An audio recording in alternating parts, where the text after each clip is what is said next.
relacionados a essa infelicidade com a tua própria vida acabam entrando na relação com o seu filho, e isso altera essa relação. Então, mas apesar de todas essas dificuldades, é fato que a gente precisa passar tempo com os nossos filhos. Assim como é fato que este tempo deve ser um tempo em que nós estejamos presentes da melhor forma possível, né? Essas duas questões que a gente colocou ali, né?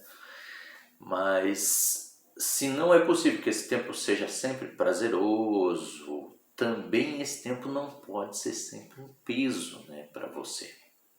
E se ele for sempre um peso para você, você deve refletir sobre isso, você deve investigar por que isso acontece e pensar como seria possível mudar isso. Claro, não tem uma resposta definitiva, uma resposta pronta. Ninguém tem, na verdade, uma resposta sobre isso para a tua vida.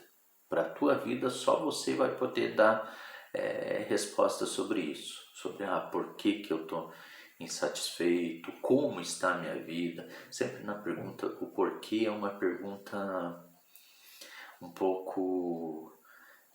uma pergunta que muitas vezes não leva a lugar nenhum. É sempre melhor perguntar o que está acontecendo na minha vida do que por quê. Porque quando você vai falando o que está acontecendo na tua vida e procura só descrever o que está acontecendo, você vai acabar dando nos porquês, ou pelo menos impossíveis porquês. Mas se você se pergunta diretamente só por quê, muitas vezes você não vai chegar a uma resposta, ou vai chegar a uma resposta falsa, porque foi uma resposta que não avaliou o acontecimento, não avaliou a situação. E para avaliar a situação e o acontecimento, você precisa descrever. Então talvez a melhor pergunta seja: o que está acontecendo na minha vida?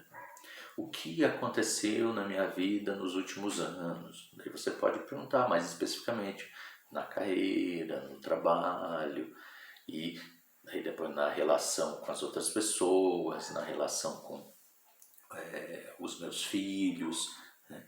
Então isso é uma reflexão importante para você buscar alguns motivos possíveis das suas insatisfações e das suas satisfações, das suas alegrias também, porque às vezes a gente também fica só olhando, a gente acha a coisa ruim porque a gente só olha para os acontecimentos infelizes, para os motivos de insatisfação. Mas e quando as coisas deram certo? E quando a satisfação veio? Quando aconteceram os momentos de alegria? Também é importante olhar para isso, para não reduzir tua vida a um conjunto de insatisfações simplesmente porque você só olhou para as insatisfações. Let's go, baby!